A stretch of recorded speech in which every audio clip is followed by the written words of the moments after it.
స్థలం ఉంది, ఓ 10 పడతాయి. ఆ 10 మా వాళ్ళకి కేటాయిస్తే ప్లాట్లు చేస్తే వాళ్ళు కట్టుకుంటారు, ఎదురమిళ్ళు కట్టుకుంటారు. అదే ఏదన్నా డబుల్ బెడ్రూమ్ ఇండ్లు వచ్చినాయి మీ ఊరికి? అవునా వచ్చినాయి, కడుతున్నారు, కంప్లీట్ చేస్తున్నారు. ఇంకా ఇస్తారు కదా, ఎందుకు మీరు ఇస్తారంటే అన్న మాకు చాలా మంది ఫ్యామిలీ, పెద్ద ఫ్యామిలీ అన్న. ఊరేమో మా ఒక్కొక్క రూమ్ లో 30-40 ఇళ్ళు ఉంటాయి అన్న. 40 ఇళ్ళు కనీసం 40 ఫ్యామిలీలు ఉన్నాయి. 125 మంది పిల్లలతో ఆ ఇంట్లోనే ఒక్కొక్కరంటే 3 ఇళ్ళు, ముగ్గురు వీళ్ళు 7 మంది అన్నదమ్ములు. 2 ఇళ్ళు ఉన్నాయి చెప్పండి. ఇప్పుడు దీంట్లో లేదు అంటే అడగలేదా మీరు? పైసలు అడుగుతున్నారు. ఊర్లో ఉన్నారా మీరు? పైసలు ఇస్తే ఇస్తాం. ఏం పేరు నీ పేరేనా? పైసలు ఇస్తే ఇస్తామంటున్నా? ఇస్తామంటున్నా? ఇప్పుడు ఈ డబుల్ బెడ్రూమ్ చెప్పారా మీకు? వాళ్ళందరూ కానీ చెప్తున్నారు డబ్బులు ఎవరైతే కడతారో వాళ్ళకు ఉండదంట. మీ లోపల ఎవరైనా ఇచ్చిండ్రా? 1,50,000 ఇచ్చాను. నీ పేరు ఏ పేరు? గుర్ష ప్రేమ్ కుమార్ నా పేరు. గుర్ష ప్రవీణ్ కుమార్. ప్రేమ్ కుమార్. ఇప్పటి వరకు నువ్వు ఎంత ఇచ్చినావు? 1,50,000 ఇచ్చిన. ఎవరికి ఇచ్చినావు? వెంకటరావుకి ఇచ్చిన. ఇంకెవరన్నా? ఏం పేరమ్మా నీ పేరు? యా నాగమంటారు.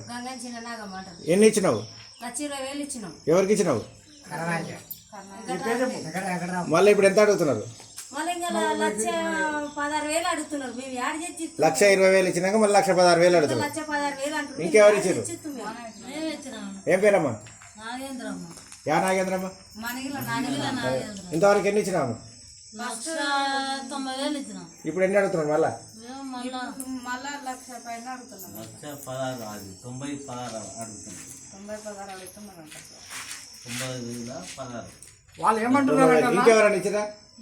ఇప్పుడు కొంతమందిని బెదిరిస్తున్నారు. ఇప్పుడు మాకు రానికి వచ్చేవాళ్ళే, మీరు డబ్బులు కట్టారు, ఆ డబ్బులు రావు, ఈ డబ్బులు రావు, మీరు ఎందుకు పోతున్నారు?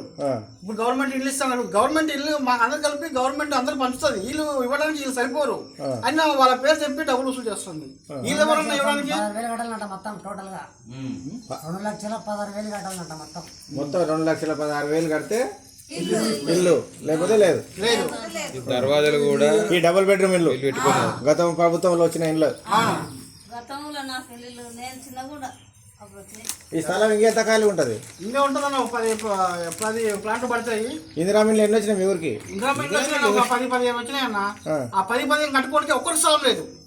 ఈ స్థలం ఉందంటున్నారు కదా? ఈ స్థలం ఉంది. కలెక్టర్ గారు దయచేసి మా మీద దయ ఉండి స్థలం ఇస్తే ఇందిరా మిల్లు మేము కట్టుకొని ఉంటాం. స్థలం చూస్తే కట్టుకొని ఉంటాం. ఎందుకంటే గవర్నమెంట్ ఇచ్చిన మేము ఏం లబ్ధి పొందట్లేదు. ఇప్పుడు ఎవరు కడుతున్నారు? మొత్తం ఎవరు కడుతున్నారు? వాలేశ్వర్ రెడ్డి గారు కడుతున్నారని మేము అడిగితే ఓకే అన్నారు. మేము సార్ మీరు డబ్బులు వసూలు చేస్తుంటే మాకు సంబంధం, డబ్బులు ఇవ్వాలంటున్నాడు. మాకు డబ్బులు ఎటువంటి సంబంధం లేదు. కాంట్రాక్టర్ వసూలు చేయకుండా మధ్యలో వసూలు బ్రోకర్లు, ఈ బ్రోకర్లు వసూలు చేసి అక్కడ మరి బినామీలో ఏం కదా మాకు అదే అర్థం కావట్లేదు. డబ్బులు వసూలు చేస్తే వెంకట్రావు అక్కడికి మరి ఏ రకంగా పోతున్నాయి డబ్బులు అటు పోతున్నాయి. పైకి మాత్రం మాకు డబ్బులు వసూలు లేదని బాలేశ్వరి చెప్తున్నాడు. నాకైతే మీ డబ్బులు ఇస్తే మాకు ఎలాంటి సంబంధం లేదు అంటున్నాడు. అని జనాలను పిలిపించి ఇంటికి పిలిపిస్తున్నాడు వెంకట్రావు. ఇంటికి పిలిపించి మీరు డబ్బులు ఇస్తేనే ఇల్లు కడతాం, లేకపోతే ఆఫ్ చేస్తాం అన్నాడు. ఇప్పుడు డబ్బులు ఇచ్చిన కాడికి 10 ఇళ్ళు కట్టిరు. మళ్ళీ డబ్బులు తెండి మేము కడతాం. ఒకరొకరు పెళ్ళం పుస్తకాలు తాకట్టు పెట్టి మొన్న కూడా బలంతంగా వెంకటరావు గారు బలంతం పెడితే బ్యాంక్ వెళ్ళి 65,000 రూపాయలు తీసుకొచ్చి ఇచ్చిన మనిషి ఉన్నాడు. దగ్గరుండి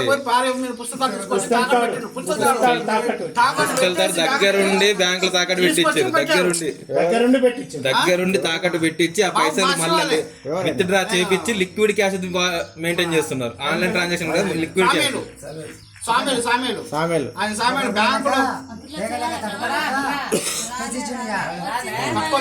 కట్టుకోలేక డబ్బులు ఏమారంటే పెళ్ళాన్ని తీసుకుపోయి తాకట్టు పెట్టేసి బంగారం గణపురమా లేకపోతే ఇక్కడ బ్యాంకులు గణపురంలో ఏంటంటే ఇన్షాల్లా బ్యాంక్ వాళ్ళే తీసుకెళ్ళారు. ఎవరో వాళ్ళ బినామీ ఒక మనిషి దగ్గర ఉండి ఆ ఇన్షాల్లా బ్యాంక్ అడుకో గణపురంలో ఏమంట. ఆ తర్వాత ఇన్షాల్లో తీసుకెళ్లారు.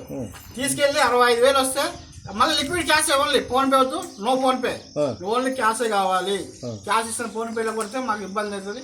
నాతో 1,50,000 తీసుకొని ఏంటో ఎంత ముందుకి ఇక్కడ ఒక ఇల్లు కట్టిన ఎరకలైన ఉంటున్నాడు. నేను ఒక గత సంవత్సరం క్రితం వచ్చినప్పుడు ఎరకలైన ఉన్నాడు. ఏంటి మా దగ్గర 1,00,000 తీసుకొని నువ్వు ఆ ఇల్లు కట్టించినావు అంటే నువ్వు ఫోన్లో మాట్లాడితే రికార్డ్ అవుతుంది. ఏమంటే మీ లెక్కల టొక్కలు ఉంటే నేను చెప్తాను, మీ ఇంటికి వస్తాను, మీ వాళ్ళకి వచ్చి కూర్చొని మాట్లాడతాను మీ శివాడకు అన్నాడు. మళ్ళీ పండుగ అయింది, దసరా పండుగ. ఆ పండుగ అయిన తర్వాత వస్తా అని చెప్పినాడు. నేను మళ్ళీ పండుగ 2 రోజుల తర్వాత ఫోన్ చేశా, మన ఫోన్ కూడా లిఫ్ట్ చేయలేదు. మన నా దగ్గర డబ్బులు నీ లెక్క ఎంతో నీ డొక్కలు చెప్తా అంటున్నాడు. మన దగ్గర డబ్బులు తీసుకోకపోతే నువ్వు నాకు ఎందుకు చెప్పాలి లెక్క? నువ్వు చెప్పాలి కదా. ఇప్పుడు నేను డబ్బులు తీసుకోవాలి నా దగ్గర అక్కడికి వచ్చి మంచి డబ్బులు ఎందుకు ఇచ్చినావు నాకు అని అడగాలి కదా. ఈ అందు గురించే నా ఫోన్లో మాట్లాడుతూ రికార్డ్ అవుతాయి, నేను వచ్చి మాట్లాడుతూ అంటుండు. ఆ ఆడియోలు మొత్తం నా దగ్గర ఉన్నాయి. అది ఇక్కడ మన అతని దగ్గర 1,60,000 తీసుకుంటా మన ఎట్లయినా ఆయన గోడ కట్టించి పెట్టిండు. మన ఊరోడు కాదు, మాడమాడ విలేజ్ కాదు, అతను గోపాలపేట దగ్గరంట, వల్లిపూర్ అంట. ఆ నుంచి తీసుకొచ్చి వాళ్ళ ఇంట్లో పని చేయడానికి వాళ్ళ ఇంట్లో పని ఉంచి ఈ నుంచి వాళ్ళ ఇంట్లో పని చేయించుకునేవాడు. కంప్లైంట్ ఇచ్చి కలెక్టర్ గారు కంప్లైంట్ ఇచ్చి ఖాళీ చేయించాము. ఇప్పుడు ఎవరు కేటాయించినప్పుడు వాళ్ళెవరు ఉండడానికి ఇంట్లో మా ఎస్సీ వాళ్ళతో లక్షల డబ్బులు తీసుకున్నావు, నువ్వు ఎట్లా ఉన్నావు అని చెప్పేసి మేము మేడం గారికి ఫోన్ చేసి మేడం గారు తీసుకొచ్చేసి ఖాళీ చేపించి పంపించేసాము. ఆ రకంగా మా వెంకటరావు నేను ఫోన్ చేసి అడిగితే నువ్వు నాకు డబ్బులు ఎందుకు ఇచ్చినావు అంటాడు. అంటే 24 మందితో డబ్బులు వసూలు చేసినాడు. ఫోన్పేలు గూగుల్ పేలు ఏ పేలు వద్దు, మనకు క్యాషే కావాలని ఇప్పుడు కూడా బేరిస్తుండు. మొన్న చిన్న బేరిచ్చిండు, మా డబ్బులు తీసుకొచ్చిన ఇల్లు లేకపోతే లేదు. ఎంత అడిగింది నిన్ను? డబ్బులు తీసుకొచ్చిన ఇల్లు లేకపోతే లేదు అంటుండు. మన 50 అడిగిండు, 20 కట్టంగా 10 రోజులకి మనం 50 అడిగిండు. ఫస్ట్ ఎన్ని ఇచ్చినావు? ఫస్ట్ 1,00,000, మన 20 ఎమ్మడి అడిగి 20 కట్టినా 10,000 టైం ఇచ్చాడు. మళ్ళీ కట్టమన్నాడు.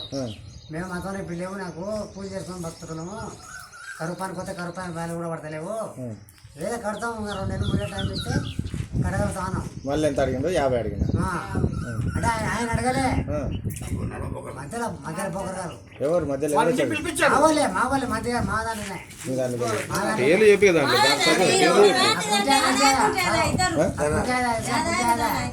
ఆ కుంటేదా దాని తెలుసుగా కోళ్ళు మమ్మల్ని పొడుస్తారు, ఇట్లా సూదులాగా ఇట్లా పొడుస్తారు. కట్టండ్రా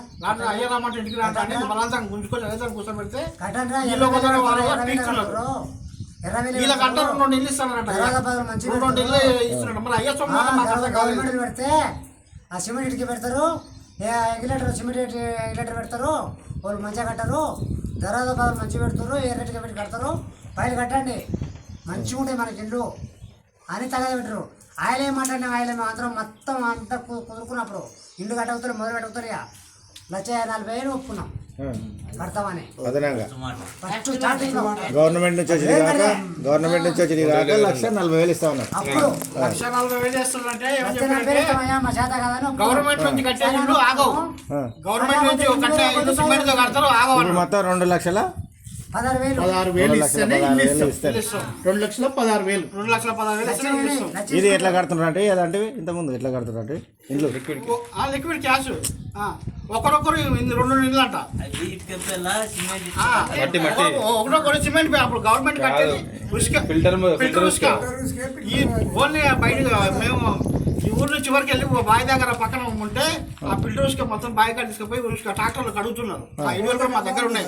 ఆ ఉసుక ఇద్దరు కూలర్లను పెట్టి కడిగిచ్చేసి తీసుకొచ్చిన పోసారు. నేను ఎంఆర్ఓ మేడం కూడా ఫోన్ చేశా, మన ఏఈ గారు నాయుడు గారు కూడా ఫోన్ చేశా. ఏంటి సార్ మా పేదవాళ్ళ ఇల్లు ఉసుకతో కడుతున్నారు, మట్టే ఉంటుంది, ఆ మట్టి ఏం చేయమంటావు, మట్టిలో ఉండవు చచ్చిపోతారు, రేపు చచ్చిపోతే ఎవరు బాధ్యత సార్ అంటే మేము వెళ్తాం ప్రేమ మాకు తెలియదు, మేము ఇప్పుడు వెళ్ళి మేము ఆఫ్ చేస్తామని చెప్పేసి పోయిరు. ఇక్కడ ఉసుక పోసినారు కదా, అదంతా ఎక్కడ పోయింది? లోపల కట్టేస్తున్నారు. కట్టింది వేరే ఏం లేదు, ఒక ట్రిప్ తెచ్చారు, ఒక ట్రిప్ అది చేస్తున్నారు, ఇంత వాడుతున్నారు. ఏంటంటే అది వాడుతున్నాం, ఇది పని చేస్తున్నాం అంటున్నారు. ఉసుకాడ వస్తారు చూపించడానికి. ఇప్పుడు మీలాంటి ఎవరు వచ్చినప్పుడు చూపించడానికి అవసుకుంటుంది, కట్టేదేమో మొత్తం ఇదే ఉసుక. ఇప్పుడు అక్కడ మీకు ముంగడికి వెళ్ళి చూస్తే అంతా లేవల్ చేసి అదే ఇప్పుడు